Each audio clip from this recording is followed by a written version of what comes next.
Well, Right. before the procession of the ceremony, the master of ceremonies has prepared a cheerful elegy in the spirit of the Toasties to open. Tokyo smashed by Godzilla -1. Dead Space Necromorphs got Isaac on the run. Sonic superstars collect golden rings. These are a few of our favorite things.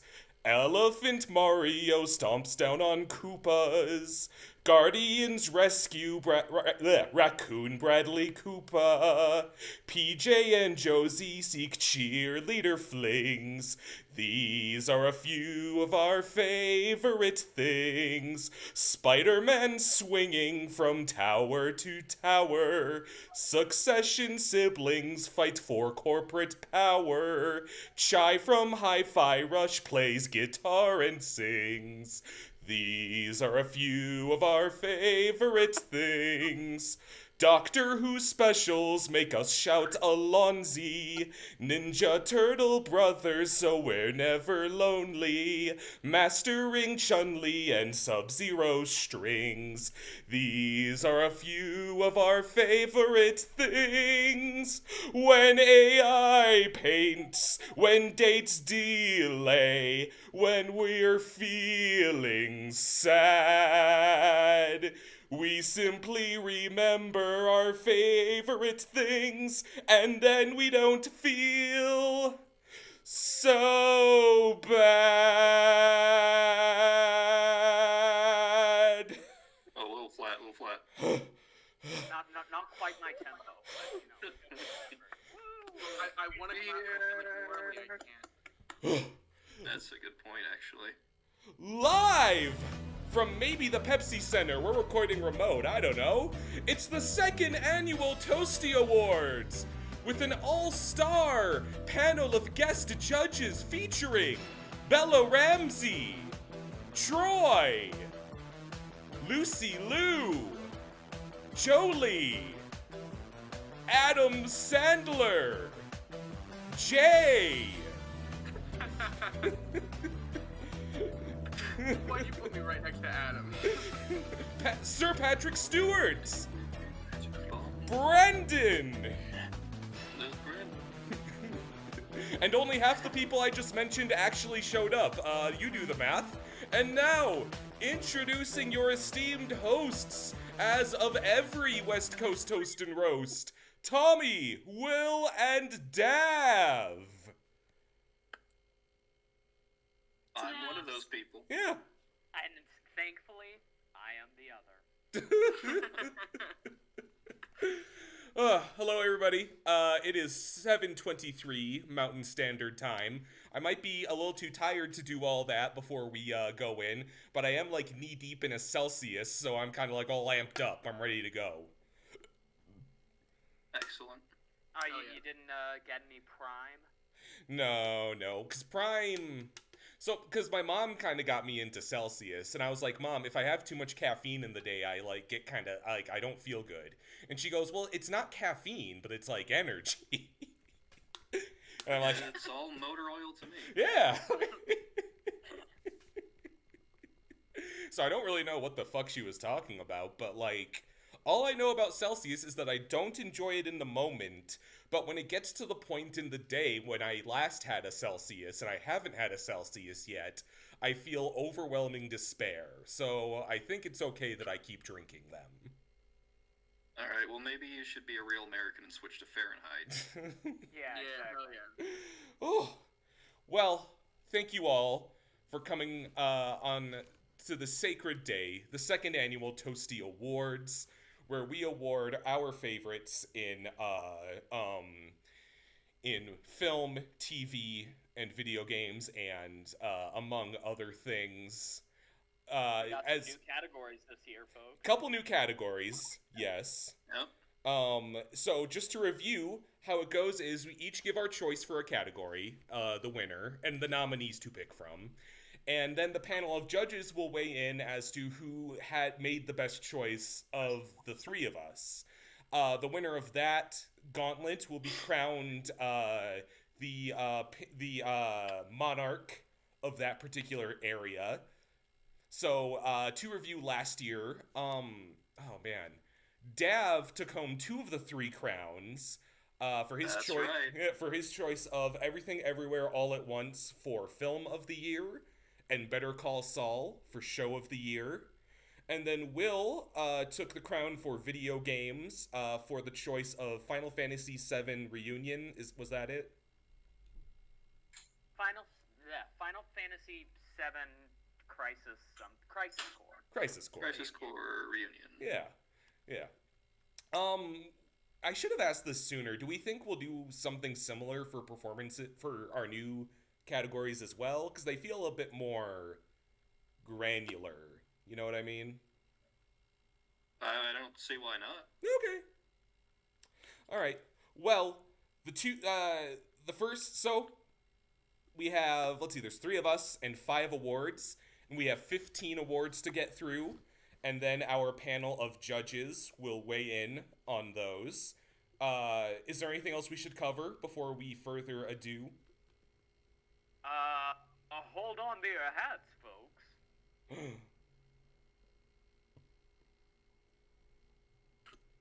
Is that it? Yeah. You just want to say that? All right. Hold on to your hats. In that case, we will proceed with the first award of the evening. Hold on one sec. The first award of the evening is the Harrison Ford Award, awarded to Will's favorite performance of the year. I'm starting right off with the new one. I think that makes the most sense, because, yeah. I think so too. Okay, the nominees for the Harrison Ford Award are Joaquin Phoenix as Bo from Boat is Afraid, Andrew Bowen as Johnny Cage from Mortal Kombat 1, Yuri Lowenthal as Peter Parker from Spider-Man 2, and Oscar Isaac as Miguel O'Hara from Spider-Man Across the Spider-Verse. And the winner of this year's Harrison Ford Award is Oscar Isaac as Miguel O'Hara. Woo! So, Hell yeah. funnily enough, this was between 2 Spider-Man actors, between Oscar Isaac and Yuri Lowenthal. Yuri Lowenthal, the only reason I didn't pick him is because I still have not completed the game. That being said, he did give one of the best performances as Peter Parker. I think Yuri Lowenthal is kind of the perfect Peter Parker. Oh, yeah. But the reason I'm picking Oscar Isaac as Miguel O'Hara is because I feel like that's one of his roles that doesn't get like a lot of attention to how good he is in it. I don't think I might have, but I haven't committed it to memory. Heard Oscar Isaac voice act before. And, as a voice actor, if you're going to get a celebrity voice actor, you better get a good one. And I'm happy to say that they got a very, very good one. Even knowing just kind of a little about Miguel O'Hara, Oscar Isaac has already become, like, the de facto voice for him, in my opinion.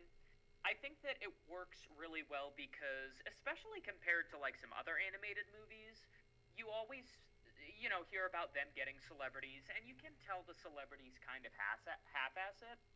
But Oscar Isaac as Miguel O'Hara does not half-ass anything.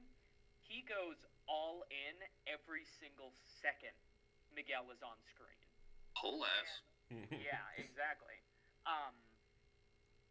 And, from when he's got to be, like, calm and stoic when, the Italian vulture comes in, to when he's just, like, screaming at Miles and, like, basically drooling all over him in an animalistic rage. It's an incredible performance. Oscar Isaac is just, like, in general, incredible actor. But just the sheer rage that he brought to Miguel, I feel like should not be underestimated. I think that he did a great job creating this character that when he's, cool and calm, you're still kind of afraid of him.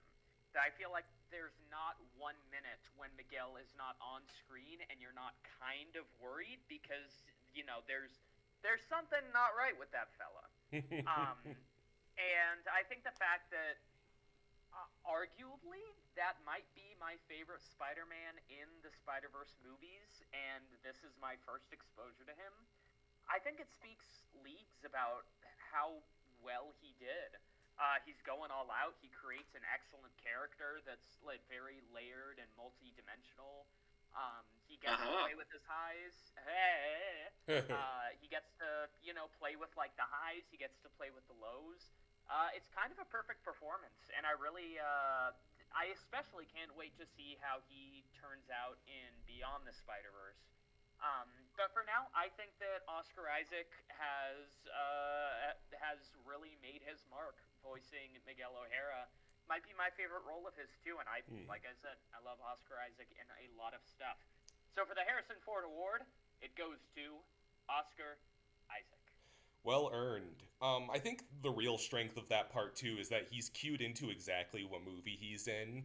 He's I think it could have been easy to make him the one serious, no, he is the most self-serious character of the film, but I think it would have been easy to distinguish him too much with that, but he's still very much in tone with the tone and the humor of the film.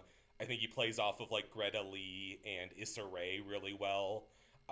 And he can still lean into the funnier parts of those films, and I think he could have like belly flopped and been hard to like so much if if the script took him a bit too seriously, but they struck a really nice balance with making him, as you said, so exceptionally intimidating, but still feeling like he's not from a totally different movie.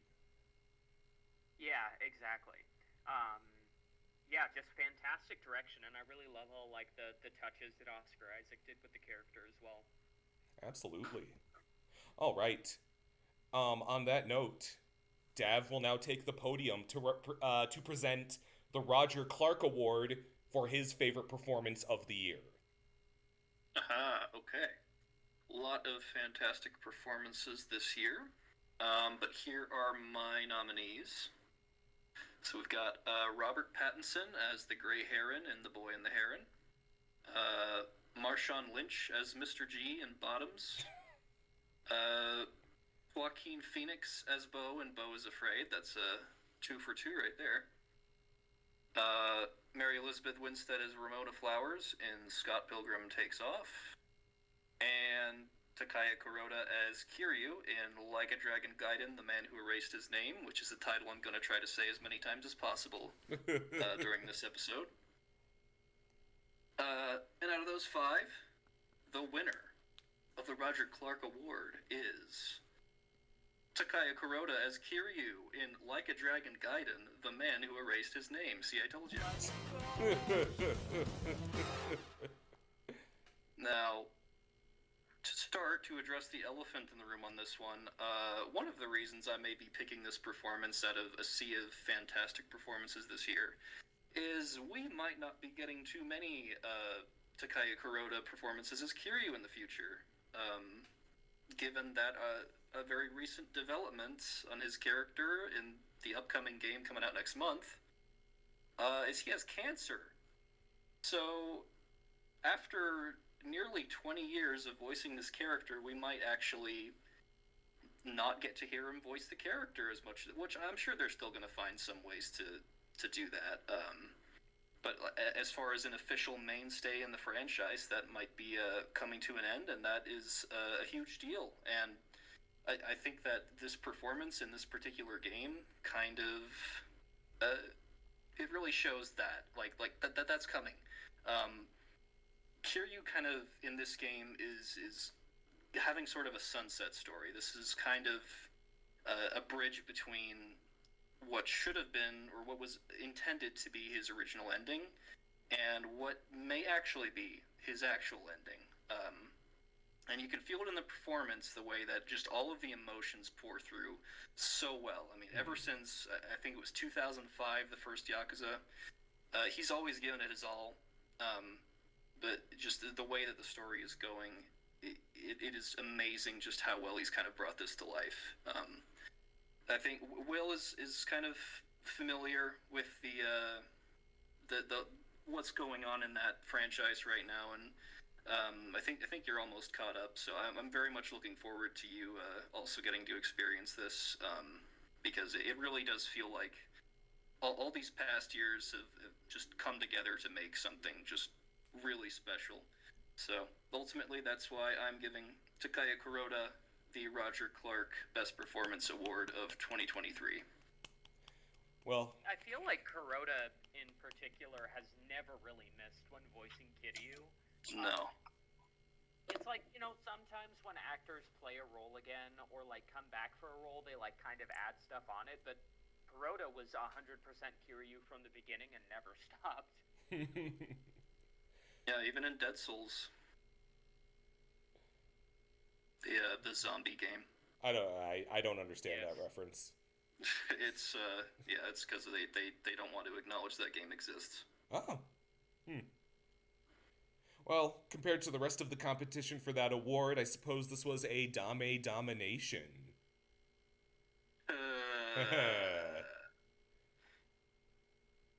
Dame didn't like that one. Well, I will approach the podium, if on that note, to present the Sylvester Stallone Award for my personal favorite award of the year. The nominees are Haley Steinfeld as Gwen Stacy in Across the Spider-Verse, Iowa Debris as April O'Neil in Teenage Mutant Ninja Turtles Mutant Mayhem, Dove Cameron as Jenny Banks in Schmicago, Nathan Fielder as Asher Siegel in The Curse, and Ryan Gosling as Ken in Barbie. And the winner of the Sylvester Stallone Award is Iowa Debris for Teenage Mutant Ninja Turtles Mutant Mayhem. She had a good year. Truly, that's what kind of broke the tie between a few of these, was that I felt Io deserved like an annual achievement award because she had this, Bottoms, The Bear, Black Mirror, Clone High, and I'm probably still forgetting a few. It was like truly the year she came out of nowhere and took over the world. Also, probably the only Letterboxd user with good reviews, I would say. I like how a lot of her reviews are just, I was in this 5 stars. Have you seen her review of Beau is Afraid? No. Her review is as follows. Iowa Debris about Beau is Afraid says, Ari Aster, if you read this, please DM me. I would like to connect you to a prayer line. It is a phone number where anywhere from 4 to 13 menopausal Afro-Caribbean Pentecostal women from the church I grew up going to will pray with you and for you on the phone for however long you need. Just dial in. You don't even have to speak. There is no pressure. Let them pray for you. DM me, please. Let these women lay spiritual hands on you. Contact me ASAP. Ooh. That sums it up pretty well. Yeah. I think she always brings her A game.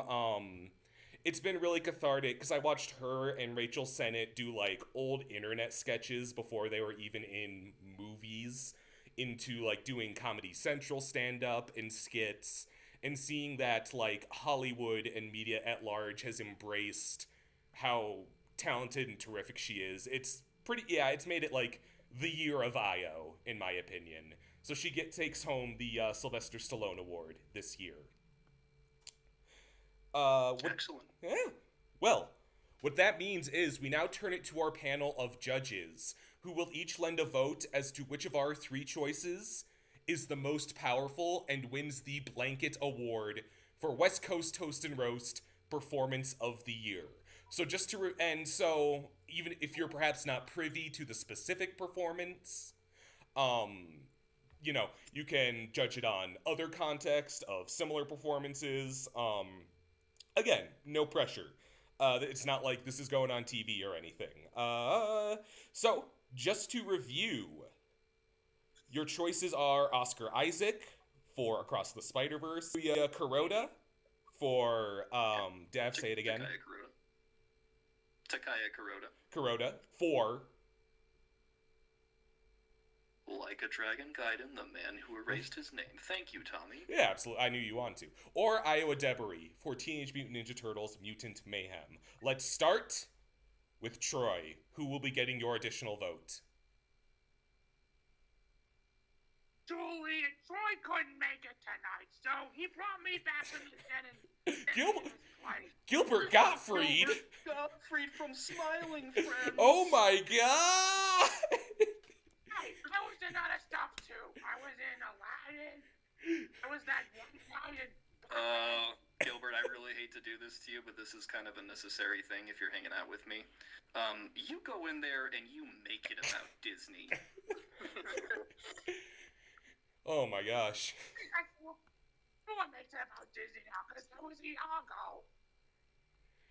Alright, well, We Gilbert... were wondering if you could give out your point for the award nominations. I know it's kind of hard since you weren't alive for any of those performances, Mr. Gottfried, but, you know, your input would be much appreciated.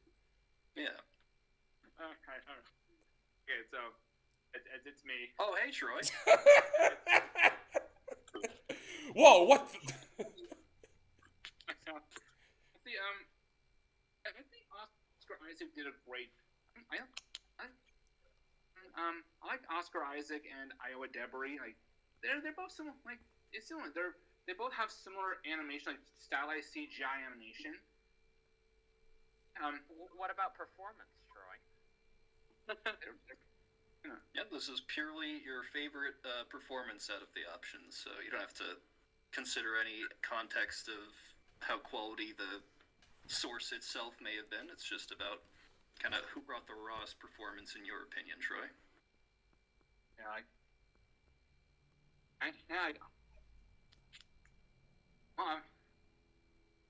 it's...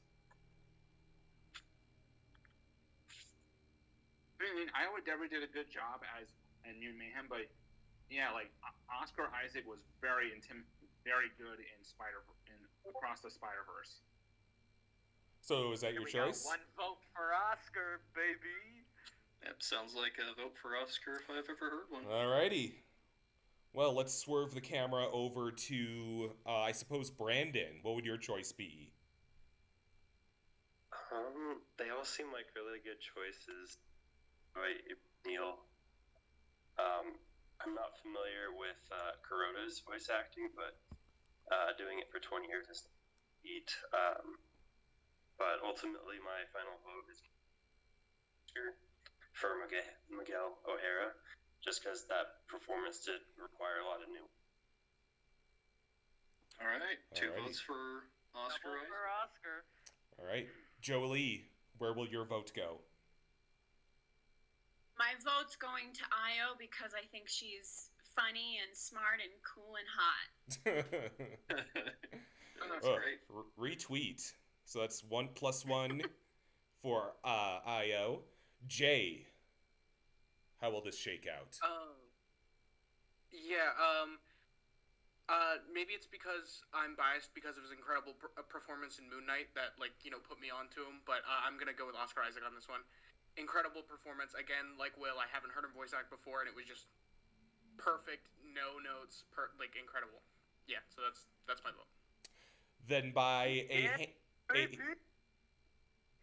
a hand-holding vote of 3-2 to 1, the West Coast Toast and Roast Performer of the Year is Oscar Isaac as Miguel O'Hara in Across the Spider-Verse. Yippee! Woohoo! Very well deserved. Well earned. And the first one did a really good job hyping him up. Yeah, I agree. I think it's one of the best animated voice performances of all time, just period. Absolutely. Well then, that'll bring us to the second circle of awards, being focused on favorite playable characters. So independent of voice work or character narrative or anything like that, we are talking about the characters we liked to play as in video games this year. We will be starting with the Metagross Award for Will's favorite playable character. All right. My nominees for Best Playable Character are Peter Parker in Spider-Man 2, Kenshi Takahashi in Mortal Kombat 1, Isaac Clarke in Dead Space, and Yuya Fungami in JoJo's Bizarre Adventure All-Star Battle R. And the winner of the Metagross Award is Kenshi Takahashi in Mortal Kombat 1. I have to admit that caught me by surprise a bit. Who do you think it would be? I thought maybe you'd give it to Isaac, but I'm not sure. Yeah, I mean, the reason why I'm giving it to Kenshi is because, okay, first of all, big Mortal Kombat person. Kenshi has been one of my favorite characters, like, across the canon, and in this new timeline, they kind of perfect him. But even if, taking away, here's the deal with Kenshi, for those of you at home who don't know. Kenshi is a blind swordsman who uses a sword imbued with the spirits of his ancestors to achieve telepathy. So, not only is Kenshi, he's got, like, this cool blindfold on, because obviously he doesn't need to see. He's got his sword Sento, and then he's got, like, the spirits of his ancestors. Now, in previous Mortal Kombat games, Kenshi was great. He didn't really use his sword a ton. It was mainly about the telepathy. But it was cool. He'd, like, summon a guy to push you back, or, like, summon a guy to, like, come down. But in this game, NRS made him, like, a pseudo-puppet character, and he has never worked better. Mm-hmm. So not only do you have blind telekinetic swordsman in the game, but you have blind telekinetic swordsman with a JoJo's Bizarre Adventure stain. So you have so much like control over the stage because you can just have another you wherever you want. Yeah, and I like it because it's not broken or anything. Like in Smash Bros, puppet characters are kind of broken. If you grab Rosalina, Luma can still hit you, and it's basically you get punished for attacking her. But for Kenshi, when you attack Kenshi, his stand kind of takes a break. So I feel like that's fair. As opposed to like a lot of puppet characters that can just kind of get out of jail free. Kenshi has probably the coolest combos in any Mortal Kombat game. You know, he does still have his, like, send a dude out. But it's really cool when you can, slash him with the sword a few times, then bring out your guy, and then slash him, and then your guy, like, bounces them up to extend the combo.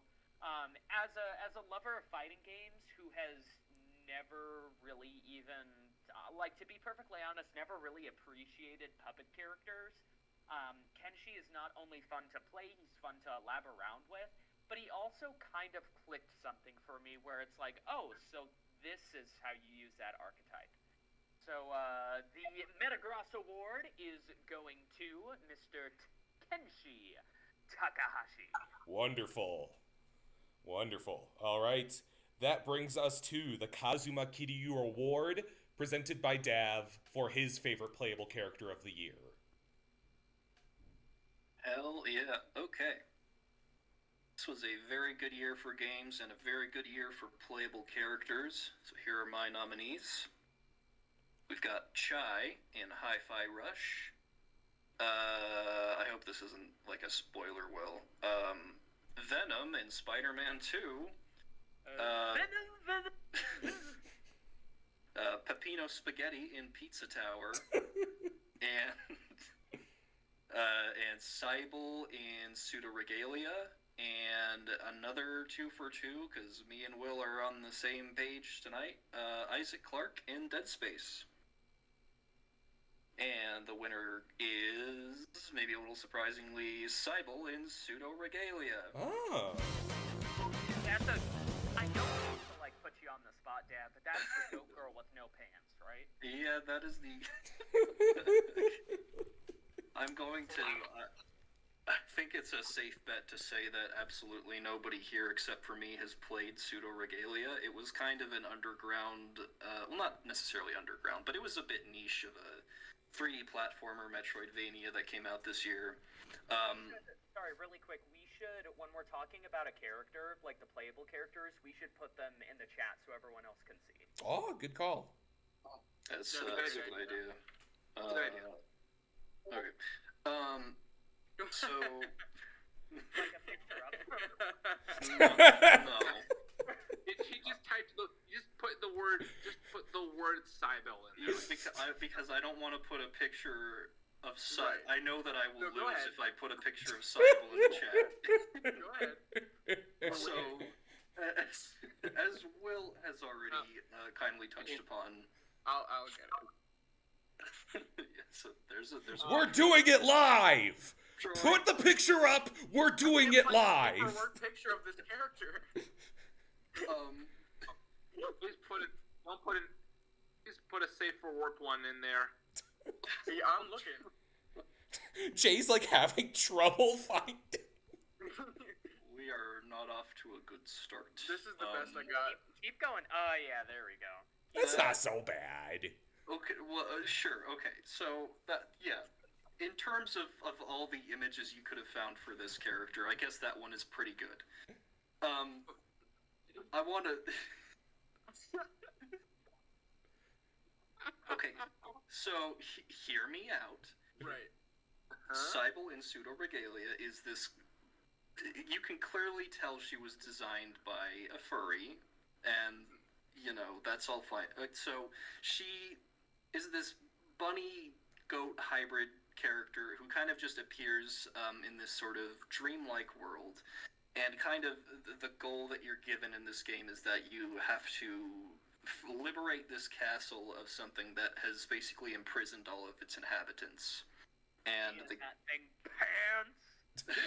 So the reason she doesn't have there's an in-universe explanation for that. She's basically an extra-dimensional being who tried to disguise herself as the people within this world. But unfortunately, all the people in the world are like tiny little goat children who dress up like that, and so their outfits don't fit her, I guess. That's not important. I'm telling you that's not important. That's just an incidental part of the game. The game is fantastic. It has this sort of Nintendo 64, like PS1 style to it. It is such a vibe. You really feel like you're kind of playing like Super Mario 64 if it was cracked out on modern day movement. Just completely everything feels fantastic. And that is why I've chosen this character. She controls so fluidly. There are, like, if you got even take a second to just kind of try and master the movement in this game, you will just have the time of your life, because you're just kicking off of walls, you're just jumping all over the map, and it feels so good to, like, actually break this game and find kind of, there's, like, hidden locations to find. Like, for example, one of those little goat kids I talked about is, like, hiding behind a wall that you can only find if you do a very specific skip. And then if you talk to him, he says, please leave me alone. I will kill again. And that is all he says to you. But it can also be used to kind of just skip into levels that you're not technically supposed to be in yet. So it adds so much freedom, and everything just feels so satisfying to do in this game. The combat is pretty great. Everything just has this bounce to it, and it's fantastic. So that is why I'm choosing this character. The picture is not why. So as far as Dav is concerned, Pseudo Regalia is the GOAT. Woo! I don't think Geoff should win based solely on that time. Anyways, Sonny, it's your turn. Ooh, all right.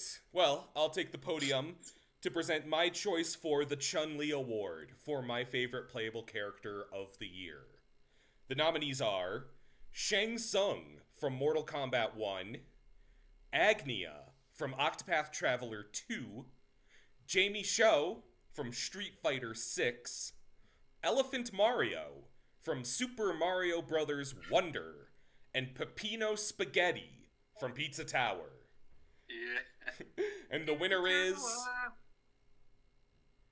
Jamie from Street Fighter 6. So, basically, the long and the short of this one is that drunken boxing is one of my favorite martial arts, and it has taken entirely too long for there to be a user of that style in Street Fighter, and I don't think it could have been done better than with Jamie, who can drink in the midst of the fight and extend his strings and get stronger and faster, and his aesthetics homage Jackie Chan, and it is cool as hell. He, his relationship to Luke kind of suggests he's like the future Ken. He's a little bit the rival, a little bit counter. Street Fighter 6, I think it's like the whole thing is it is the accessible Street Fighter. Like if you have never been good at circle movements, or you've never been quite good at fighting games, I've heard so many people say this is the game that taught me to play Street Fighter. And with that in mind, Jamie is a character that kind of helped me play defensively for the first time. He has these really organic dodges and defensive skills, in addition to all the unga bunga fun stuff of getting drunk on the battlefield and going full kung fu and ripping out your opponent's Adam's apple. I haven't been this invested in a brand new fighting game character in a long, long time. So he's taken home the award from my point of view. Chun-Li award goes to a Street Fighter character. What do you know? Yeah. Yep. How appropriate. All right. Do we have a picture? Jay, would you mind grabbing a picture for the chat? I would love to. All right, thank you so much. I'm just saying, like, if your favorite playable character is Chun-Li, you can't give me too much shit for liking the goat character. Hey, I'm not down your throat about it. You won't hear me. So, panel of judges, just to review. You will choose between Kenshi from Mortal Kombat, Sybil from Pseudo Regalia, and Jamie from Street Fighter. There's some pictures of them in the chat. I know not all of you will have first-hand experience with these characters, so base your choices however arbitrarily you feel you may want to. Troy, if you feel prepared, we will start with your additional vote. Like Pseudo Regalia. I thought it was Pseudo Regalia. I mispronounced it. You could probably pronounce it either way. Tomato, am I right? Yeah. Yeah. Well, I like drunk kung fu. Ooh, Jamie, Tommy, you showed us the drunk kung fu game, a movie with Jackie Chan this year, right? Right. Yeah, I did show you all Drunken Master, which Jamie heavily borrows from.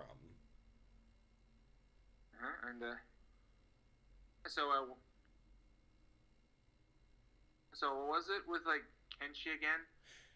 Kenshi is a blind swordsman who can summon ancestral spirits to attack from a long range. Yeah, and Sybil can do flips. Yeah, also I do want to mention, Kenshi does have like a JoJo stand. Yeah.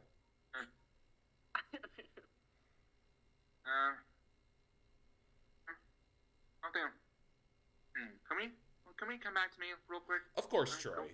Of course. This is not, this is not child's play. This is the Toasties we're talking about. So if you need time, yes. It is A-okay. Brandon, where will your vote be directed? I don't know if this will be surprising or not, but I'll vote for Sybil. I really like parkour characters. So yes! Oh, wow.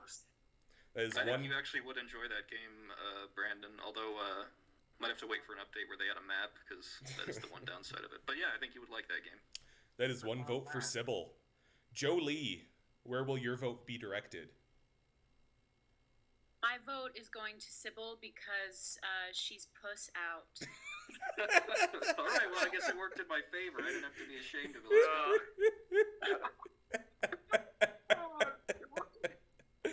Oh, boy. Jay, who gets your vote? I'm kind of glad because this is the first category where I know that's the second one, but I've played all these games. So you have? Yeah, I have. I thought I was the only one who played Pseudo Regalia. That's great. No, Pseudo Regalia is incredible. I wasn't very connected to the main character. I didn't really it could have been anybody for me. I was gonna come into this and say Jamie, but I feel like Puss Out. That's too good. No. I'm going with Sybil. Wait, what? That's funny. What is... Finally. Shut it down. We're not doing this anymore. Yes. If Jolie would not have said Puss Out, I wouldn't have made that decision. But Oh. that's hilarious. Let's fucking go. All right, Dav, what do you have to say for your victory speech? Well, Troy still has a Troy vote. Yeah, Troy's got a vote. Everybody gets a vote, even if there's a winner. I mean, like, if there's already. Actually, sounds pretty cool. He's blind and he has his sword goes long range. Oh, one vote for Kenshi. So the winner is Jamie. Thank you, everybody. Let's go home. We're not doing this anymore. And the winner of playable character of West Coast Toast and Roast of 2023 is Sybil from Pseudo-Regalia. Alright, this was the one award I was certain I was going to lose. Let's go. We're off to a good start. Is the toast. Okay, you know, Dav, we're taking away that award for you. I'm getting out my Kate McKinnon as Hillary Clinton piano. It's a cold and it's a broken hallelujah. You can say my crown is cursed or something if you want. We can act like that's the case, and this is going to be the worst year ever for me because of it. You've got the puss out crown, I guess. I don't know. The puss out crown. Hell yeah. And every character that wins this award moving forward has to have it. Like, no matter... What, they all have to be puss out? I don't know. This takes us to segment number 3, devoted to our favorite movies of the year. Starting with Will, who will bestow the Back to the Future award to their choice for film of the year. All right.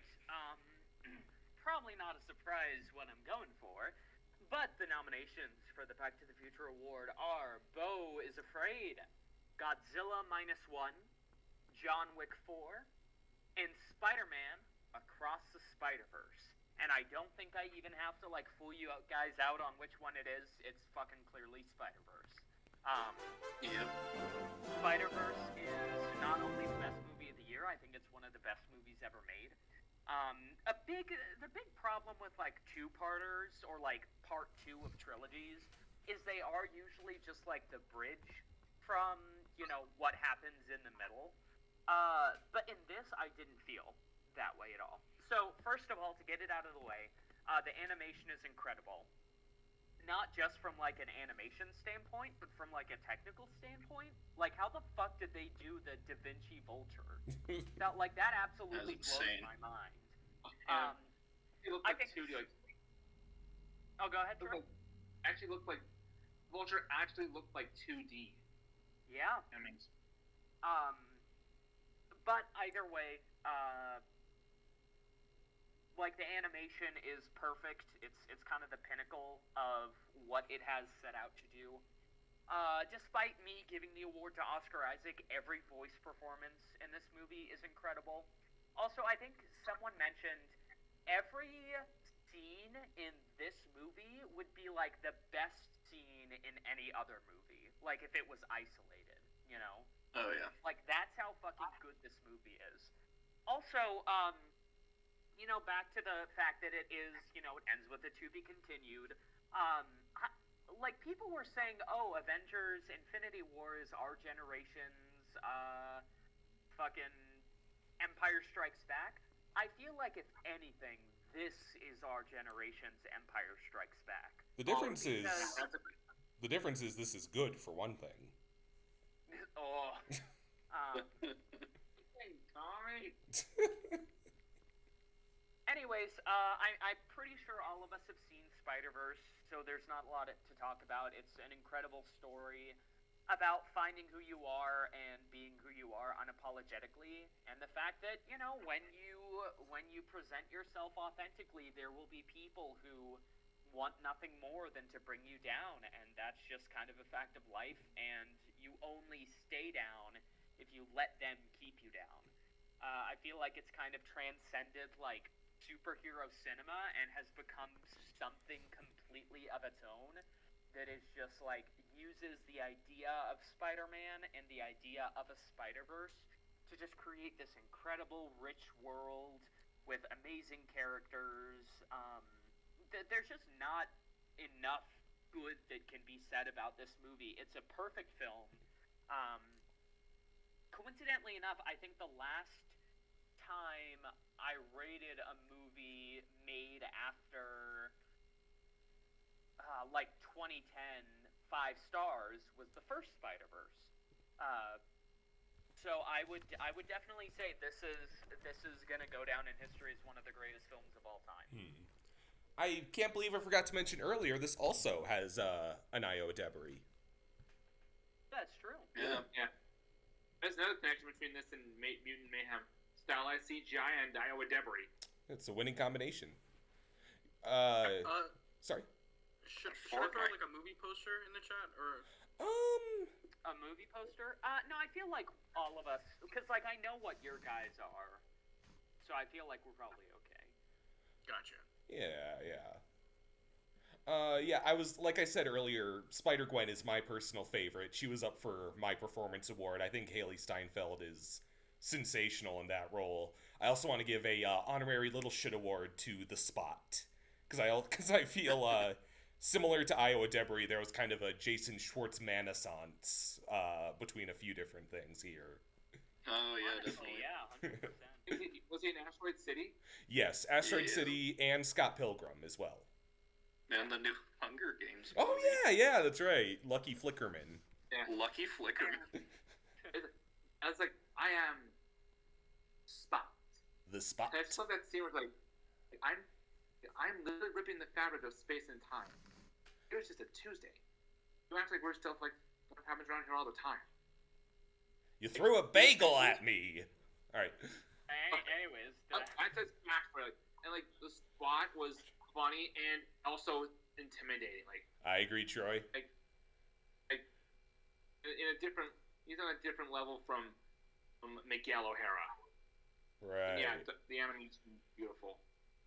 That means Dav will now take the podium to present the Train to Busan Award for his favorite film of the year. Let's go. All right. Also a great year for it was pretty much just a great year for everything. But movies. For the nominees here, we've got John Wick Chapter 4, Godzilla -1, Spider-Man Across the Spider-Verse, Bottoms, and Suzume no Tojimari. And the winner is fucking Godzilla -1.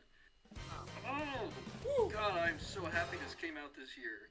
I actually didn't even think it would, or I thought that if it did, it would be like a Japan-only thing. But we got it like a month after them, and my God, am I glad we did, because I don't know how I could live without having seen this movie right now. Godzilla -1 is the first live-action Toho Godzilla we've gotten since Shin Godzilla back in, I think that was 2016. And up until this point, my favorite Godzilla movie has been Shin Godzilla, and I mentioned this in my Letterboxd review of it. When I went into this movie, I expected that it was going to be good just based off of what I had seen of it. I did not think it was going to be my new number one. I didn't think it was going to be better than Shin. And very quickly I realized that was not the case, because we get the opening scene with our main character, who is a kamikaze pilot who has abandoned his duties right at the end of the war because he just doesn't want to die. So he feigns issues with his plane, lands on an island to get some repairs to kind of tide over the time. And when Godzilla shows up, he refuses again to sacrifice his life to serve his country, so to speak. And that is a major thematic thing that is just completely summed up in the first 10 minutes, and it pays off so well throughout the rest of the movie. And to even say that the human plot of a Godzilla movie was probably even my favorite part of that movie is huge, because that's just never the case for me. I love just watching Godzilla movies for Godzilla, for the crazy monster fights. And while those are amazing here, it is joined with an amazing and compelling human story. So everything is just perfect and tight, and it's awesome. I had such a good time with this that after I watched the opening night screening, I immediately went home and booked another ticket for a 4DX screening, so I could watch it with the crazy chairs throwing you around and the water kind of dropping on your face as the scenes happen in the movie, and it was also great. So honestly, if you can get into a theater and watch this, do it, because it deserves all the money that it is getting. It is turning out to be very successful, and I'm so happy that it is, because it's very well deserved. So that is why Godzilla Minus One gets my Train to Busan award this year. Wonderful. Right, I think like less than 12 hours after you first saw it, I just got a Snapchat of you in another movie theater saying round 2. Yep. Looking terrific. I love the professor everybody's thirsting for. He's wonderful. Yeah, he's a great character. All right. Well, that leaves me to strut up to the podium to present the Kill Bill Award for my favorite film of the year. The nominees are Teenage Mutant Ninja Turtles, Mutant Mayhem, Wonka, Bottoms, The Holdovers, and The Boy and the Heron. And the winner is Bottoms.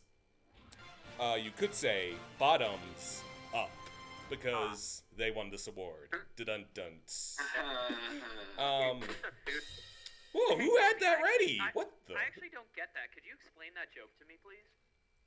Well, the film is titled... Anyway, I don't care anymore. Just yeah, like, should be given tomatoes in this event.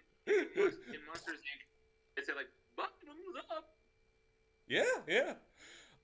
So, it is a frequently discussed thing that the studio comedy is having a hard time fitting back through, because there was a solid few years there where people decided that superhero films were good enough to laugh at. Then people realized, wait, these aren't actually that funny. And now we need actual comedies again.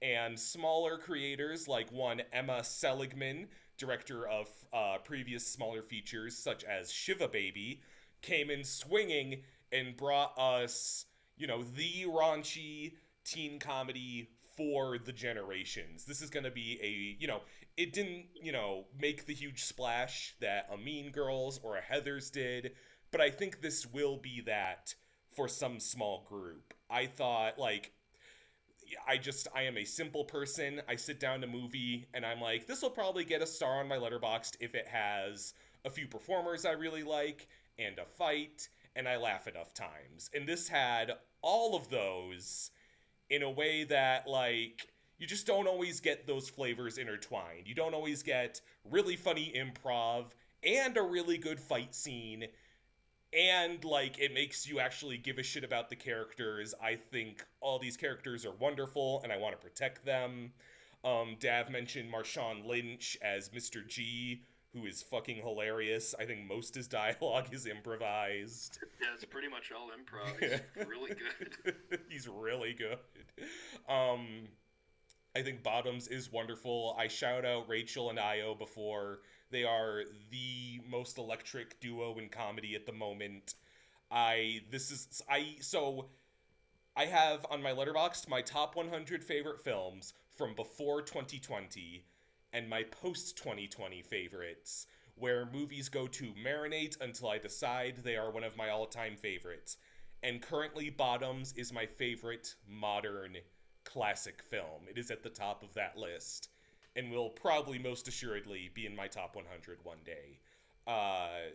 This is just exactly what I felt I needed. Sometimes there's years where it's here's a top 5, but it doesn't really feel like there's a Tommy movie. This is a Tommy-ass movie. I can't wait to watch this again. I also saw it twice in the theaters. I was there one of those times. It was a good time. Yeah, I'm so nice. You watched it twice, huh? Yeah. All right. So that means our jury will now weigh in to distribute a vote to either Across the Spider-Verse, Godzilla Minus One, or Bottoms. Troy, what will your choice be?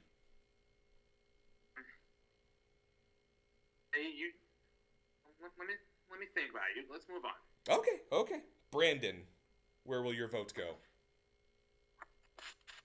I haven't seen Bottoms, so I'm not sure about that one. It's also very close between Across the Spider-Verse and Godzilla.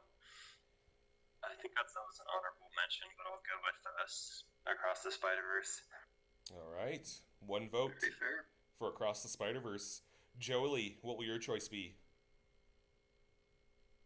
My choice will be Bottoms because it is full of hot, cool, fun, scary ladies. On that, we agree. That's why Tommy loves it. Yeah. Yeah. Jay.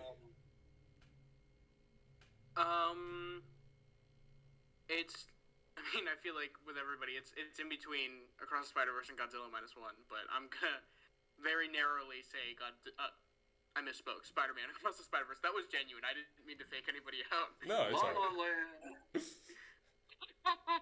Another day of song. All right, Troy, have you made up your mind? I think I've only seen Spider-Verse, so What? You need time to think it over. You All need right. extra time. Wait, yeah, what the? If that's the only one I've seen. You just need if you could watch them fast enough. It's like the Flash when he's watching Game of Thrones. oh gosh. Wait, you talking about Ezra Miller Flash? No, Troy, Grant Gustin Flash. Grant Gustin, okay. He uses his super speed to, like, process TV at a highly accelerated rate, and he watches, like, 3 seasons of Game of Thrones in under a minute.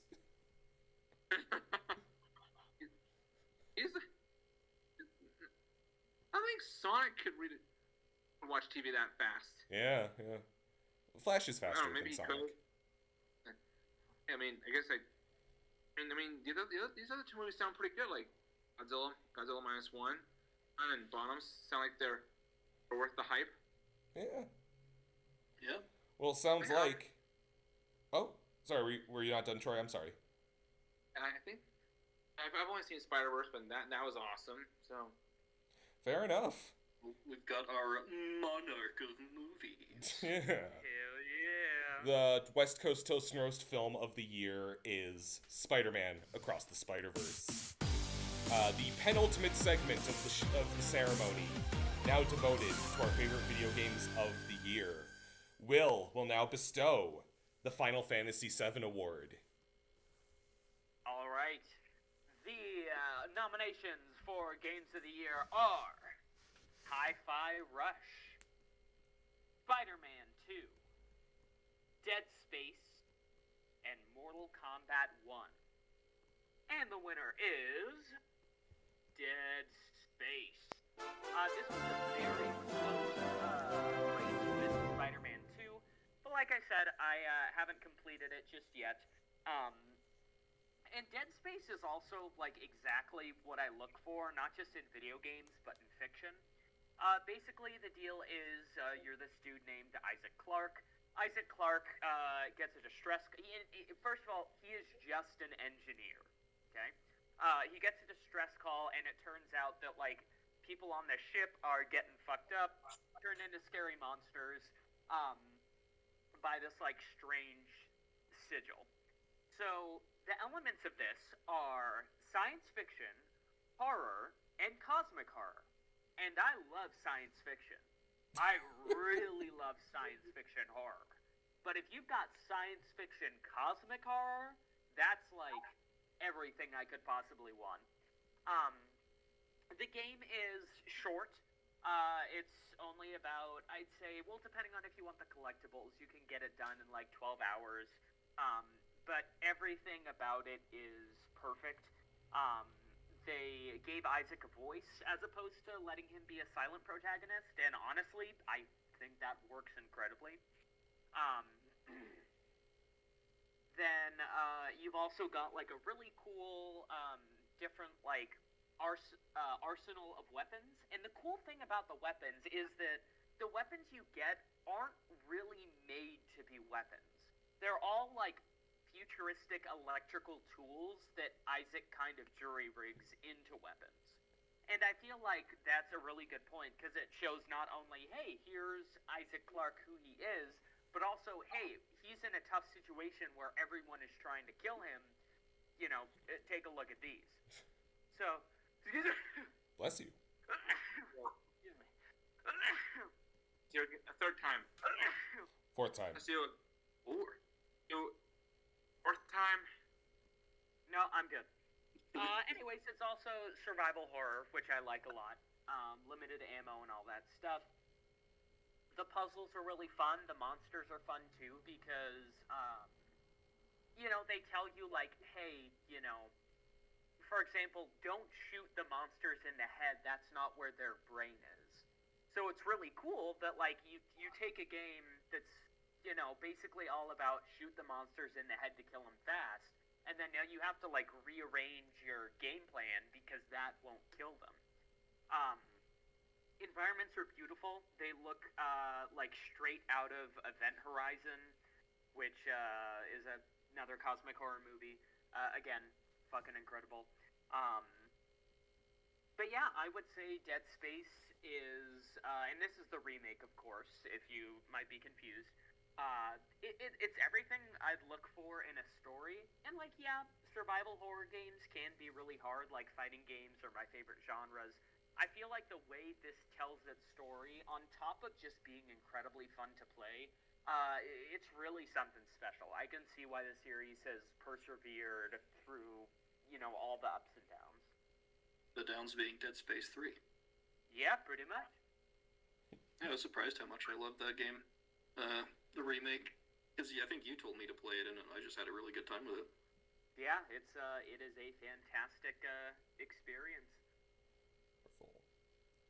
Thank you. I do like the idea of, like, living out my intrusive fantasy of killing space zombies with, like, a stapler or something, by the sound of it.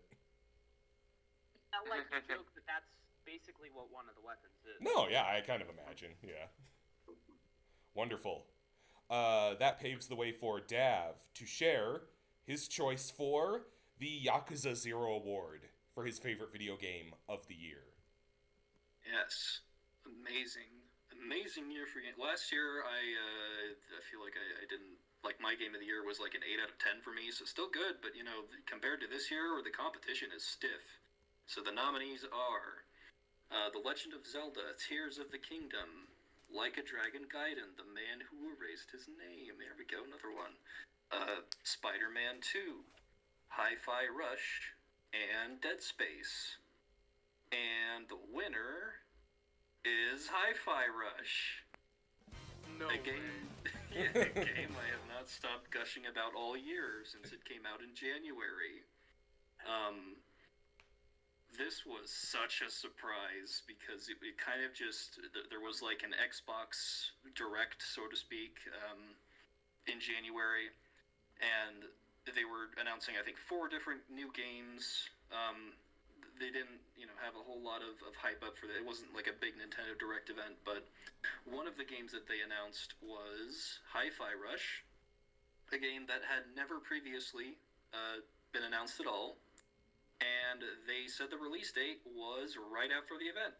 So it was completely shadow dropped, just this completely new concept. And right away, the trailer caught my attention and caught a lot of people's attentions because it is basically this cartoony, cel-shaded game with beautiful animation, these awesome character designs, and the entire, like, tone of it and just the entire feel of it really feels like a callback to, like Danny Phantom, Ben 10, kind of the mid-2000s cartoons. It feels like a lot of the story and the way it's presented is very much like you're sitting down for something on Cartoon Network to watch in the mid-2000s. And beyond that, as a game, it also feels like it's a callback to mid-2000s platformers. I haven't played a whole lot of those, but I'm thinking of stuff like, you know, Blink's the Time Sweeper, you know, and then also all the shitty, like, movie games that everybody's probably played from Blockbuster once in their life. and kind of you play this game and you feel nostalgic for it, even though it's a completely original concept of this like. How would I describe it? It's a rhythm action game where the entire world and everything, a rhythm action game. So the entire world and everything kind of moves to a certain beat, and there's all sorts of different tracks with every level. A lot of them by like REO and Nine Inch Nails, and just kind of these punk rock tracks that just make everything feel really cool. Don't forget the best track on there, Davey. Which one is that? Yep. There's a lot of good music in this. The sound design is fantastic. The story and the characters are just awesome. I thought this was a perfect 10 out of 10 game for me. It just ticks all my boxes of kind of, like I said, the throwbacks to old platformers and Saturday morning cartoons, and also being a rhythm game. I've always loved rhythm games. So everything came together for this one for me. I loved it, and I just, like I said, it came out in January, and this whole year I was looking for just anything that could possibly top it, and nothing did. So, fantastic game. Really should have gotten more marketing. I hope we see more in the future. It did win a Game Award, very deservedly. So it gets my Yakuza 0 award this year. Wonderful. We put pictures in the chat so people, like we did with the game characters. That's right. I'll do that right now because I'm pretty sure I know what Tommy's is. But okay. Will drops in like Senran Kagura or something. All right. That leaves it to me to present the Mortal Kombat X Award for my favorite game of the year. The nominees are Street Fighter VI, Super Mario Bros. Wonder, Octopath Traveler 2, Pikmin 4, and Pizza Tower. And the winner is Super Mario Bros. Wonder. Now, I am a simple man. I like Mario. I like Mario as much as the next person, but you ever, sometimes you think to yourself, I'm gonna go play some Mario. It'll be so wonderful for me to hit jump, and Mario is like, I can see all of his wonderful features. His arm is directly next to his head, and like, I have this painting in my head of what Mario is. Then you go play an older Mario game, perhaps Mario 64, perhaps one of the new Super Mario games, and you jump, and Mario's arm is pixelated and kind of in the way. And that's not cause for me being like, oh, this game sucks. But Mario is so iconic that sometimes what we imagine in our heads is not the same as the Mario in front of us in terms of aesthetics and quality. Super Mario Bros. Wonder, I firmly believe, will hold up years from now. The way you picture Mario looking, in that his features are facing front with the cel-shaded art style, is how Mario actually looks in the game. It looks like one of those real snazzy drawings from the old promo art. It doesn't look like Mario got weirdly stretched or pixelated to fit into the aesthetic. It is the Mario game with musical numbers. It is the Mario game with the best enemies in years. I love those little, like, weasels that run away from you. It's got the bull rushes. The Wonder Flower is exactly what this game needed to set it apart, in that skipping it allows for some replay value, whereas, like in, say, a game I love, Super Mario 3D World, it's like, you need so many purple coins, and I'm like, oh, the fucking purple coins, I gotta do that again. But in this, I'm like, oh, there's a Wonder Flower I missed. There's genuinely something I can go back for to fulfill that completion. So it's a game that excites you by asking a lot of you as opposed to exhausting you. And it's, outside of all that, it is a powerful Mario. It is like the best version of what it is. It makes those stupid new Super Mario games that I played for endless hours with every kid I ever babysat look like poo-poo. And that's why I'm thankful for Super Mario Bros. Wonder, and it takes home the Mortal Kombat X Award. And the online feature is pretty fun too, actually. I like to switch that on and see all the little ghost people run around. Right, you can leave the standees. Yeah, that's good stuff. All right. So, to determine the West Coast Toast and Roast Game of the Year and who will take the crown of Monarch of Video Games, our judges must vote between Dead Space, Hi-Fi Rush, and Super Mario Bros. Wonder. As always, Troy, you will pick first. Well, not as always, but 1 for 3. Huh? Oh. Yeah, I mean, I haven't played Hi-Fi Rush or Dead Space, but we'll really hyped it up with monsters in space and brands that aren't always in the head. I've only played Super Mario Brothers Wonder, but yeah, I love that. I love that game. Like, the animation, the graphics are very stylized. It's a very lively game. I haven't finished it yet either. I'm still playing Mario Wonder. I think I'll go with Mario Wonder. Alrighty, so that's 1 vote for Mario Wonder. That brings us to Brandon. Yeah, I think it has to go to Hi-Fi Rush. I haven't had a chance to play it yet, but the platforming looks pretty incredible. I will have to say though, like with Mario Wonder, I do appreciate like the artistry of that game, and I know people are like going kind of crazy for that Piranha Plant song. I think The Piranha Plant Parade, that was such a good level. Yeah, so there's that.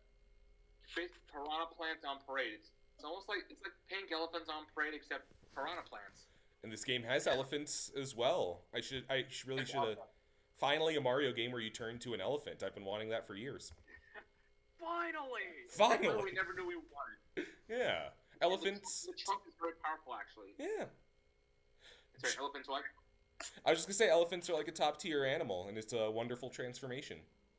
They are, and it finally gave us an opportunity to see Bowser's taste in women. Oh, yeah.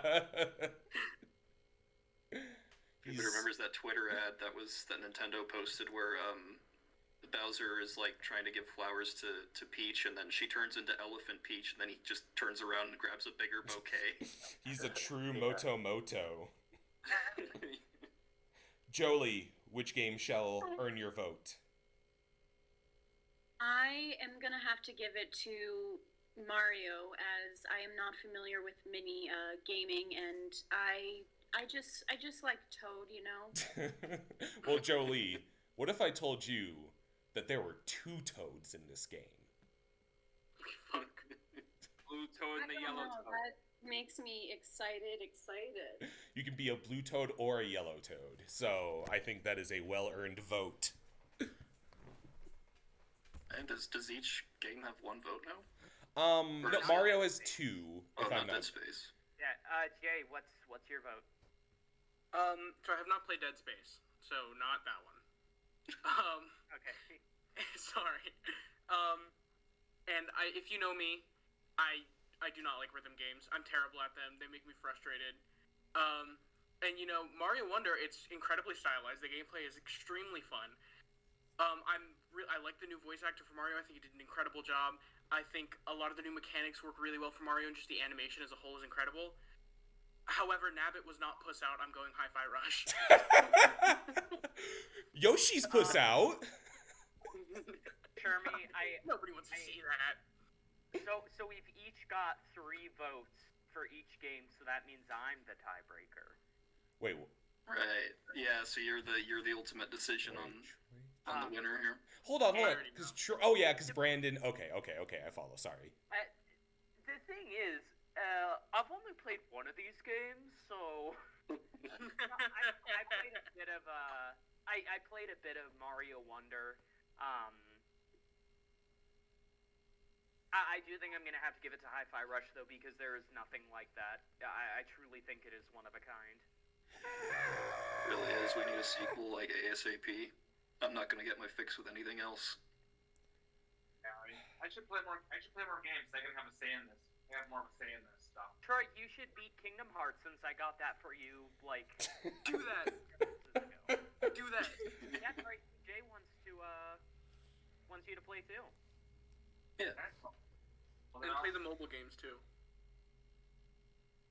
I would do it. Palpatine. I was so close to getting my first crown. Are you kidding me? Me and Will just like traded crowns and. Yeah. Well, no, Tom, you might get the last one. I know. Yeah, come on. No one. Yeah, bro. So let's review. The performer of the year went to Will. Character of the year was that? That was Dab. Right. That was Let's go. that was the Puss Out Shake Up Puss of Out. 2023. Film of the year went to Will. Game of the year goes to Dav.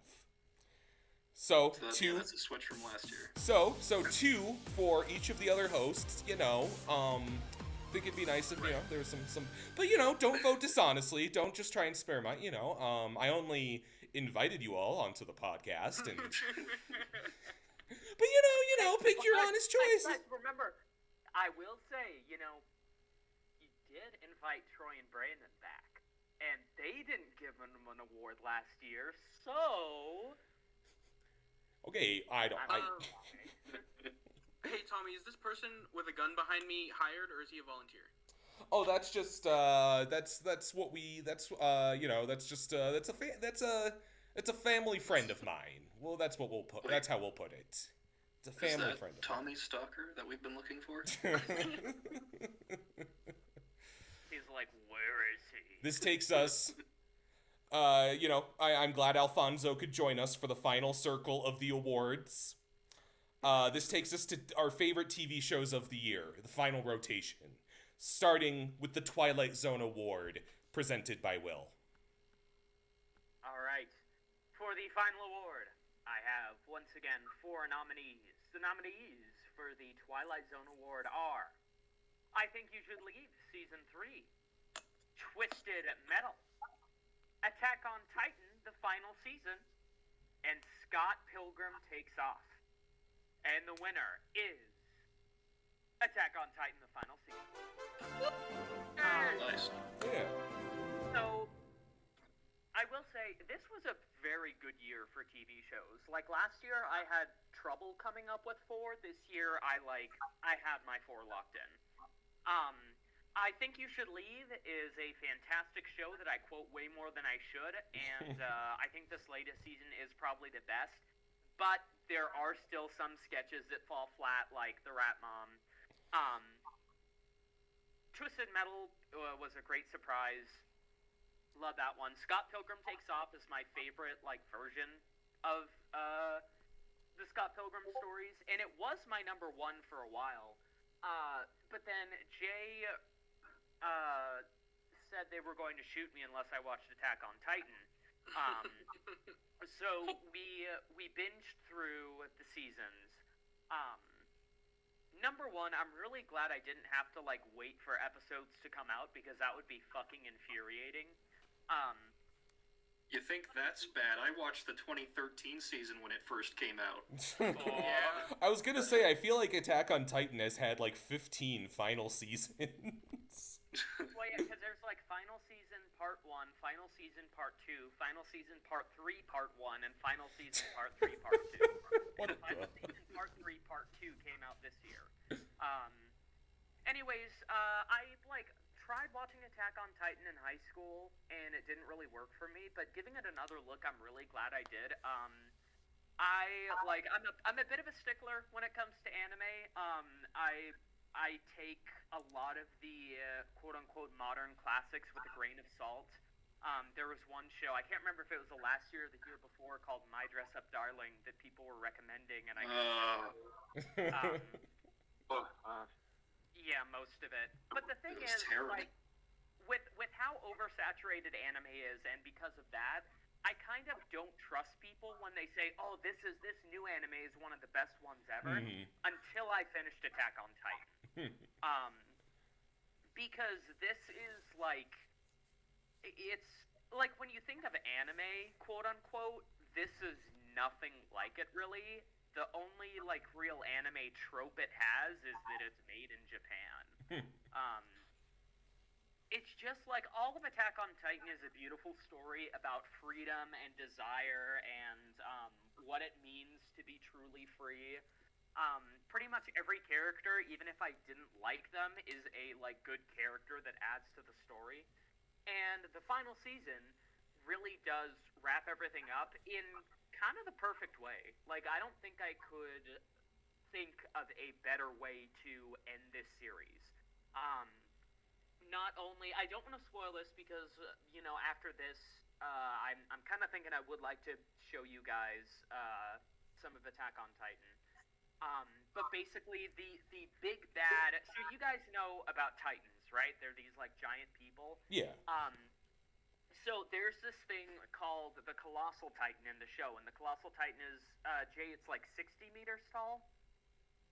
Yeah, it's 60 meters tall. Okay, the Colossal Titan, 60 meters tall, is the biggest Titan in the show. The final boss Titan is over, I think, 3 times bigger. Which is fucking insane when the very first episode of Attack on Titan shows you how much damage the Colossal Titan can do. So seeing the final boss Titan be this gigantic, disgusting, like, eldritch being almost, it's amazing. I think also in this show, I think, like, and, I may be going out on a limb for this, but I do stand firm in this.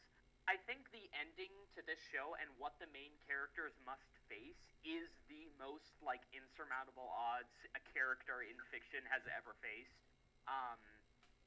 It is a mixture of a lot of bad luck for the big bad to lose. And even then, there's, like, a lot of stuff, like, he doesn't really lose, and there's a lot of, like, really kind of shocking, and again, I don't want to say this because I'd like you guys to experience it the way I did. There's a moment where, you kind of learn what has become of the world after all this, and it's just a moment of, oh shit, that's all that's left. So it's a really good moment. Like I said, wraps up every character arc perfectly. It's got incredible animation, fight scenes, designs. It sucks that I can't talk about much of it, but like I said, I think especially in particular you, Brandon, I think you would really like this show because it is very like concept-based, but with some good characters. It reminds me of something you'd like. Not that I'm trying to get your vote or anything, but It does sound pretty incredible. Yeah, no, big recommendation on it. I truly think, like, pretty much every anime I look through in the lens of Cowboy Bebop, in that, because Cowboy Bebop's not my favorite anime, but I feel like it is an anime that's come out long enough ago that it's considered a classic, and for good reasons, and it has a lot of stuff that breaks the mold. That's kind of how I level like, will this hold up in years? I think 100% for this. I think this is, like, our generation's, well, not our generation's, but, like, I think it will be looked on as, like, a Cowboy Bebop type thing. It's definitely not a Naruto-like thing. I don't think the story should continue after this, and it is, like, very much not a shonen. But I think it's, especially the last episode, it's kind of a perfect story. So that gets the Twilight Zone Award. Kind of great openings too. Oh yeah. Oh yeah, great opening. Hey, you should watch it with Donatello from Mutant Mayhem. Yeah. What? Because he mentions Attack on Titan in that movie. And he wears a JoJo hoodie. He's got good taste. Oh, that is true. Yeah. And Donnie's got good taste, like. And Raph, he said it himself. He's awesome. Yeah. I was gonna say, I feel the blessing and the curse of anime kind of is, kind of like with something like, say, Dress Up Darling. Someone will recommend it to you, and I don't say this to be mean or dismissive. If somebody's favorite anime is like, the premise is their dream come true, and I feel anime industries try really hard to be like, this will be your favorite thing if you are absurdly into the niche of, I woke up as a villain in a JRPG. And I feel like something with just as broad and grounded in a good way a premise as surviving an apocalypse of giants is kind of the cure for that. Yeah. Yeah, just big recommend. I think I like this legitimately made me want to watch more anime, which I haven't said in like years. Yeah. Well, that'll bring us to the Breaking Bad Award for Dav's favorite TV show of the year. Okay. My nominees, I'll get right into it. They are Castlevania Nocturne, Scott Pilgrim Takes Off, I Think You Should Leave Season 3, Succession Season 4, and The Eric Andre Show Season 6. And the winner is Castlevania Nocturne. Finally, we got a continuation of probably Netflix's best series, which I've been waiting for way too long. I feel like they dropped that teaser so long ago, and it was just tortuous waiting for it. But we have finally shifted forward a couple hundred years. We are no longer with Trevor Belmont. We are now with Richter.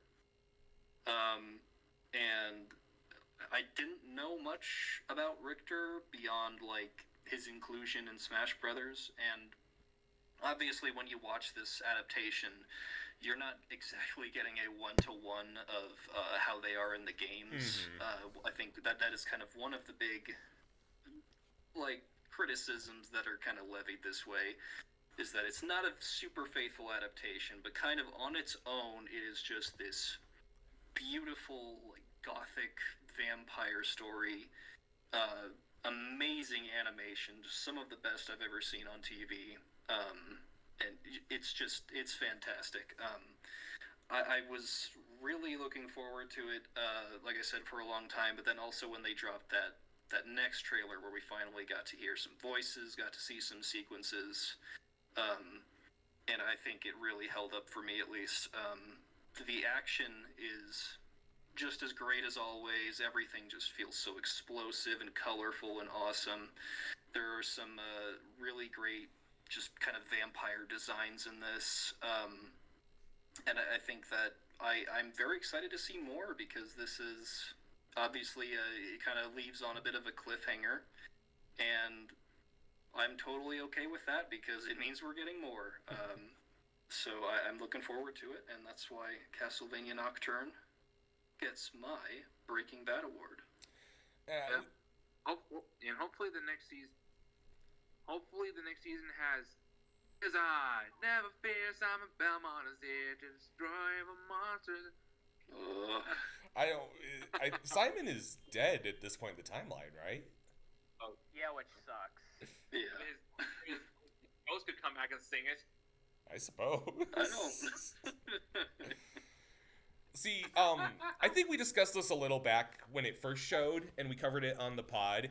I think it's terrific. My big reservation is that knowing what Richter does in stuff like Symphony of the Night tells me that the best is truly, like, yet to come. And I mean that in, like, a good way. I think some truly insane shit is gonna be on its way for that. So I think it's well earned an award here. Yeah. I suppose that takes us to our last singular award of the evening before we award the last crown. The last crown for a whole year, I should say. It'd be a bummer if one of us went 2 whole years without a crown. Just saying, I don't know. The Simpsons Award for my favorite TV show of the year.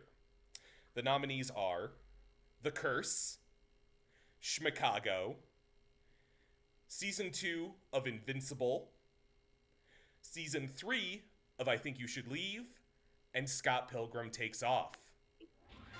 And the winner of the Simpsons Award is Scott Pilgrim Takes Off. Now, when I was in elementary and middle school, I would wake up at like 5 a.m. to watch Adult Swim. In retrospect, I might have had some kind of anxious sleep disorder, to make of that what you will. But sometimes Adult Swim would show some anime I'd never heard. Like, I would catch old reruns of Case Closed and, like, circa 60s Lupin the Third and Big O and Gigantor, all that good stuff. Scott Pilgrim Takes Off feels like someone had the goal of recreating that, like, half awake, watching anime I don't fully grasp feeling at 5 a.m.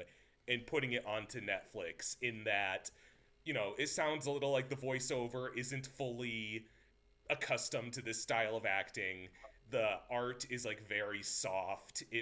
But then it'll throw the most insane shit in the world at you, where two characters get in a fight in a movie, it was a film house, and they go into the movie, and it's all this insane shit.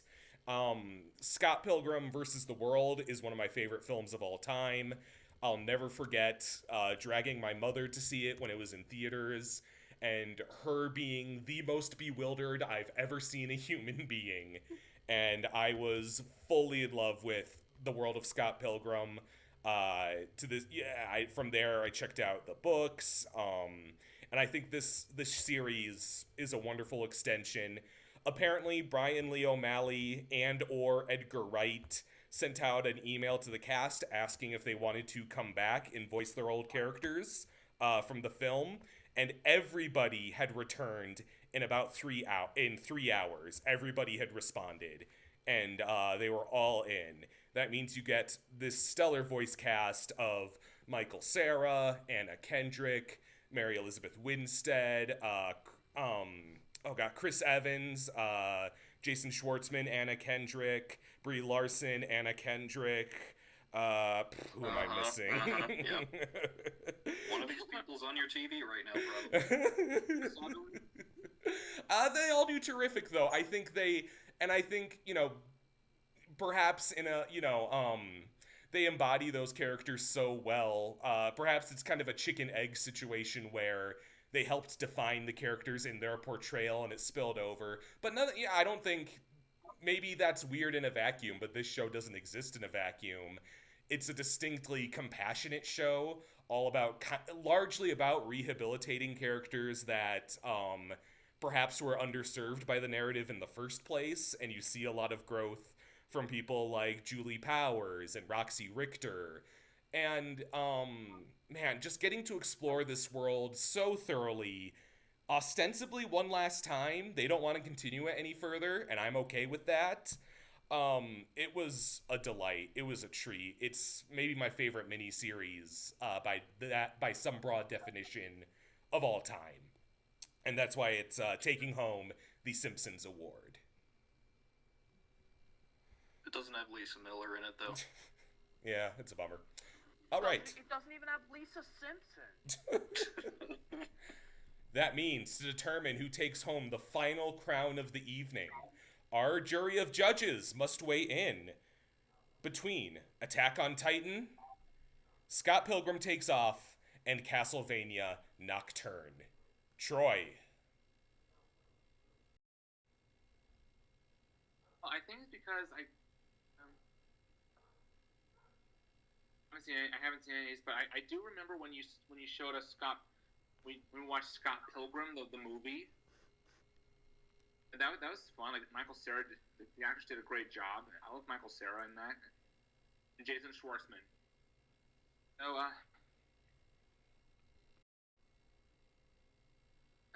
me think. Let's come back around to me. Okay, Troy.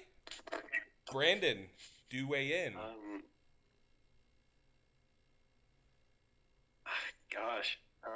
Would I be able to skip as well? When you say skip, do you want us to return to you, or do you mean you simply want to abstain? Yeah, just return to me. Okay. Jolie. I haven't seen any of these, but I vote Scott Pilgrim because Michael Cera has hot ham water and Amy Sedaris, and I like Michael Cera. Wonderful.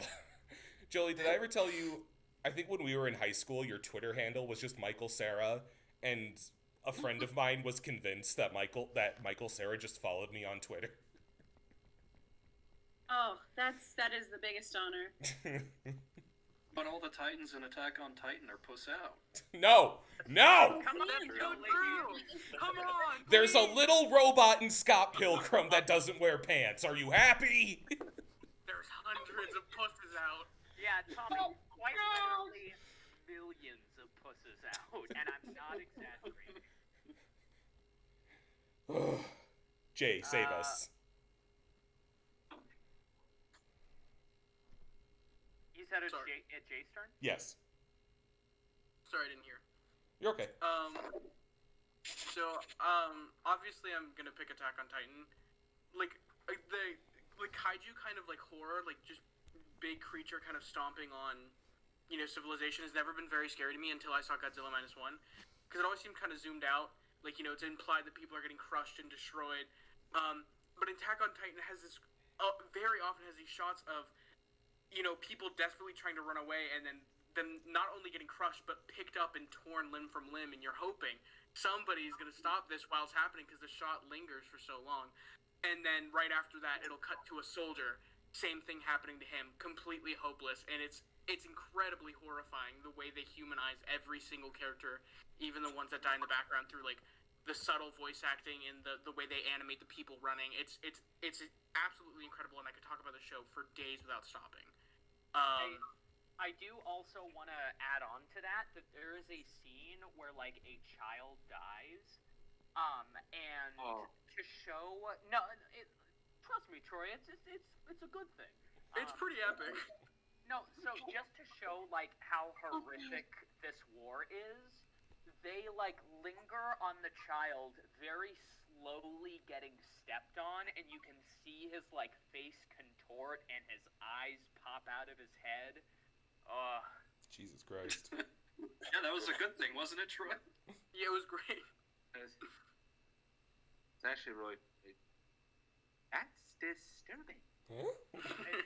Well, Troy, because like I also feel like a bit of a side note, like even I feel like showing that child get like brutally and painfully murdered is important because like a big theme of the show is the only losers of war are the civilians who don't really have anything to do with it, and I think seeing like a fucking child like get crushed in such a brutal way shows like, hey, when you have two people fighting, it's not the fucking commanders that are getting hurt, it's people like them who don't have anything to do with it. And that like scene of the child getting like his teeth crushed together is cut by the person who's like perpetrating this act on cloud 9, having a wonderful time. Immediately following. It's really, really good. It's very important. Psst. Psst. Troy. There's a part in Scott Pilgrim where they're driving a golf cart, and the character driving says in Italy they're called Mario Karts, and there's Mario Kart music playing. Well, here, let's... Alright, Troy, it's your turn. So we got one for Scott, one for AOT. Out. Didn't Troy vote for Scott? He said... No, Troy said come back to him. Yeah. Well, that was Brandon. No, Both of Brandon them said did. that. They both did. They both did. Oh, okay. Are you ready to vote yet, Brandon? I'm not. I want you to go first. Oh boy.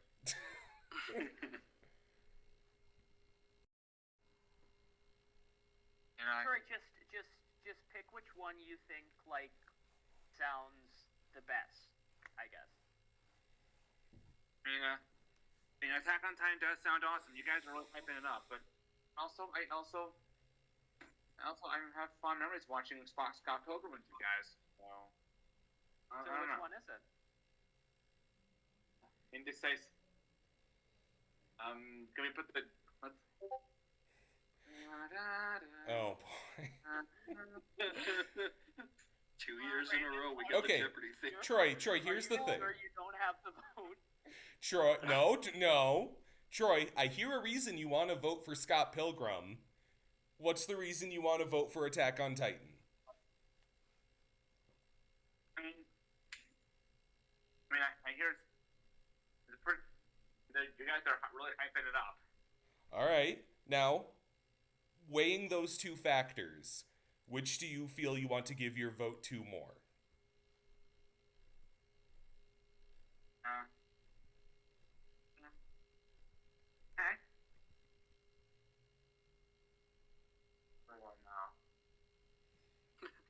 Do you want to just abstain, Troy? I mean, I suppose we can offer that option.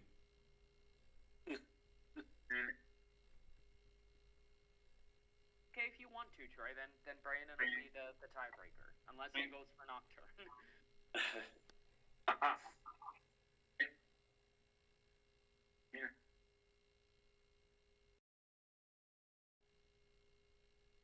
I just realized it's 3 out of 3 of them are anime. Oh yeah. That's true. Oh yeah. Castlevania is Castlevania considered anime? Probably not technically, but it looks like it. Yeah. You know what that means? Like, if it's all anime, then you know what that means? Guys are all weeaboos. Yeah. They keep showing up. Troy, I'm Troy, close to the you- crown. Just give it to me.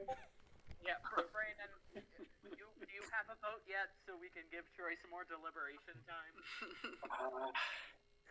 Yeah, I can go for it. I was gonna see if I could actually tie it up. I could go either way on Scott Pilgrim or Attack on Titan, and then it would be left up to Dav to vote. But I'm gonna go with Attack on Titan. Two Alright. for Attack, 1 for Scott DePiglio. All right, Troy. Let's see. Troy, can you settle? You can either make it a landslide for Attack on Titan, Troy, or you can make it a tie between Attack on Titan and Scott Pilgrim, and Dav will decide after that. Which would you rather happen? It is in your Yeah, hands, you just Troy. pass the pressure on to me. Attack on Titan. Troy, do you think this is a game? That's the Toasties. What's your vote, Troy? I'm the soy jack drawing of the guy like digging his hands into the other guy, like with grabbing his shoulders. I'm more familiar with Scott Pilgrim, so I guess I'll go with that one. That makes it a tie. That ties it up. That means it's up to me. That means David has to Scott Pilgrim choose. or Attack on Titan? Are we allowed to bribe the judges? Jay, I will kill you. What a buzz. Well, I think these are both really good choices. I do gotta say I have more history with Attack on Titan, having watched it in high school and also indirectly getting a girlfriend in high school because of it. Oh, shit. But Scott Pilgrim is really something else, and man, this show is like infinitely rewatchable. And only one of these two things has Weird Al in it. Yeah, you don't know which. I'm Alan Yeager. Attack on Titan. Guest starring Weird Al. Hold on. Dav, I need to tell you, there is a Saul Goodman Titan. And there's also a Oh, that's Walter White right. Titan. There's a Walter White Titan as well. I remember the Saul Goodman Titan. Walter White and now, Alright, I think, well, I've heard, very good arguments from both sides here. Well, the award goes to Scott Pilgrim Takes Off. Yes! Give me that! Congratulations on your first crown, Tommy. I could cry! I'm king of cartoons! King of cartoons. I like to quite think... the king of Doritos, which we have quite a few of those in the chat now. yeah, because I was taking some. Yeah, 1, 2, 3, 4, 5, 6, 7, 8, 9 kings, counting the one from earlier. Actually, there were 10. The whole time. Actually, it's 11. God, alright. And then Tommy woke up. All right. Well, thank you for attending this ceremony. Let's review one last time. Until next December, this shall be the status quo. The West Coast Toast and Roast Performance of the Year goes to Oscar Isaac. Playable Character of the Year goes to Sybil. The Movie of the Year is Across the Spider-Verse. The Video Game of the Year is... oh my god. I was so close to winning that I genuinely forgot. It was Hi-Fi Rush? Hi-Fi Rush. I was so certain it would be Mario that my lips could not form otherwise. Because you fuckers. Yeah, I drew that out for a while. And the TV show of the year, Restoring Balance, is Scott Pilgrim Takes Off. And I'd like to thank you all for attending. I'm glad there was no horrendous brawl on stage this year. Last year, at about this point, we waxed romantic about what we were looking forward to next year, and perhaps made poorly aged statements about what might be next year's Toasties. Do we want to wrap? And this can include, the jury as well, because you're an appreciated part of this as well. What are we all got our eyes on? Well, for game for me, it's obviously Final Fantasy VII. Yeah. Tekken 8, also. Oh yeah, Tekken 8 is early next year, isn't it? Yeah. I hope we get the That's new... like during the big week of games, right? Yeah. Like, end of January. Yeah. Furiosa looks, as far as movies go, I have a weird feeling that'll be what I bring to the table, at least in my top 5. That looks so fucking amazing. Yeah. Yeah, I'm looking forward to Kingdom of the Planet of the Apes, because I love the Planet of the Apes movies. That looks really good, yeah. Those movies got me into chimpanzees. They're really, back into chimpanzees, they're really awesome. For the other apes, orangutans and gorillas. The Koba, he's a bonobo. It's a fourth one is a bonobo. Yeah. For games for me, there's a lot of stuff coming up. There's Infinite Wealth too. Infinite Wealth. My eyes are so on that game that is apparently going to take several weeks to beat the story. Hell yeah. Persona 3 Reload.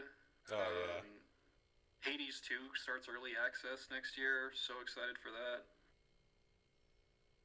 And yeah, Final Fantasy VII Rebirth, of course, which is, I think a lot of people are very excited for that one.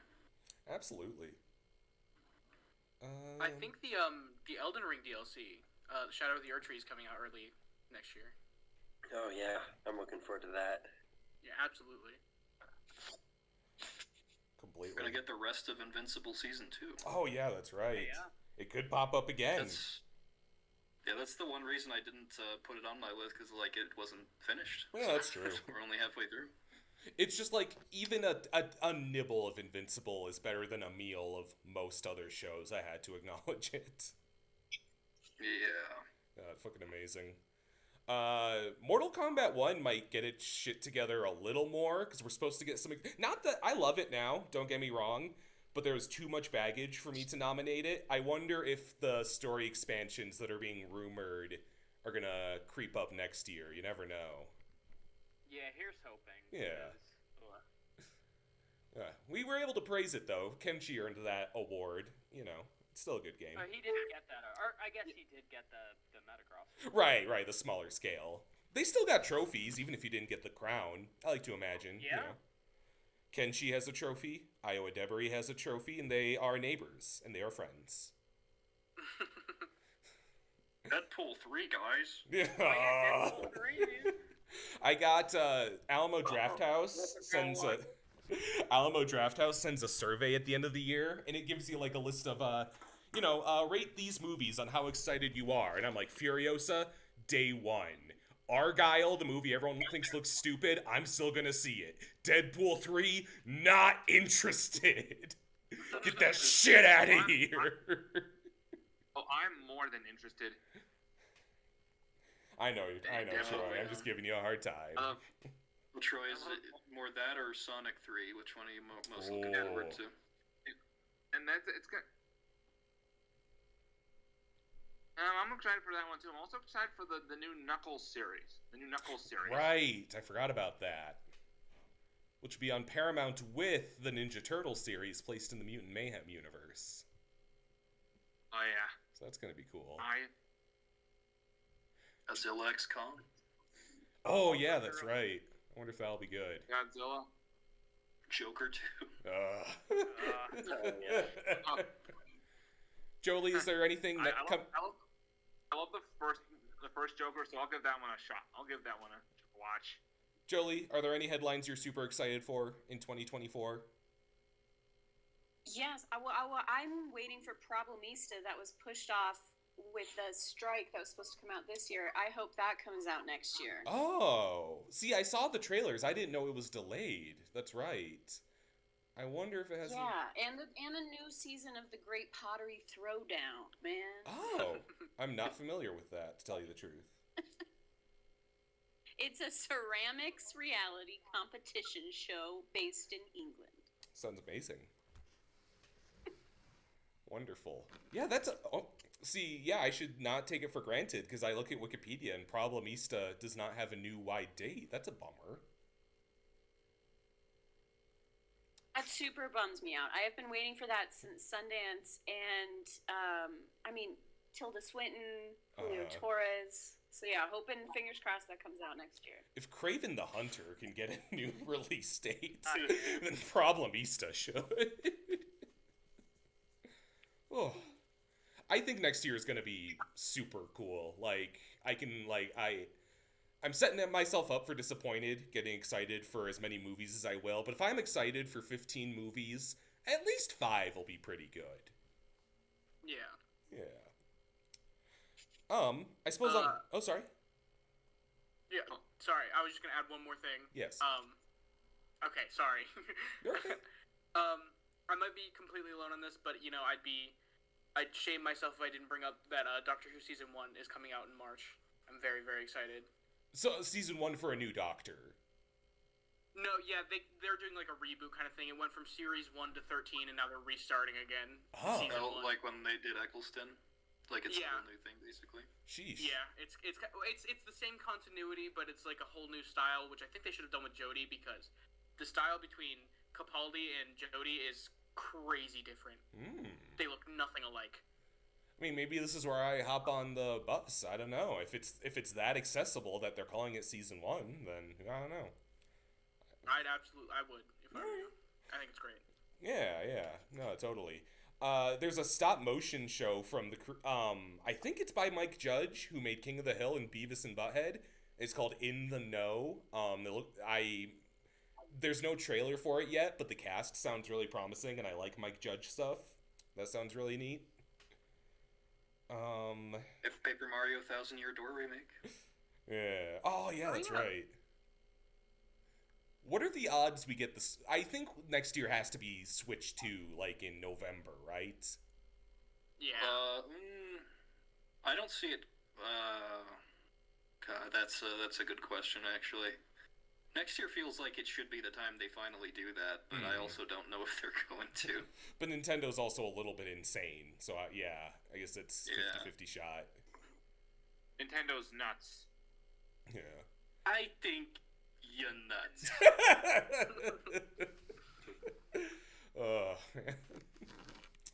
Well, thank you all once more for joining me and indulging in long-form podcast content. This has been the 2nd annual Toasty Awards, and I remember asking last year as we wrapped up, same time next year, and here we are. So I ask once again. One more. I'm also interested in Inside Out 2, like that. I want to see how they expand upon the world inside Riley's mind from the first film. Okay. Let's wrap it up. You go in there and you make it about Disney, Troy. Riley Apes, because That's owned by that's Fox, and they're owned by Disney. Same next year? Same time, diabetes. Maybe I'll try and watch more stuff so I can it'll make it easier for me to vote. Sounds good, Troy, if you feel like it. Yeah. All right, well, get home safely, everybody, as we're recording remote. And I'll see you all on the next one. Good night, everybody. Good night. Happy New Year. Happy New Year! Good night. Good night, everybody.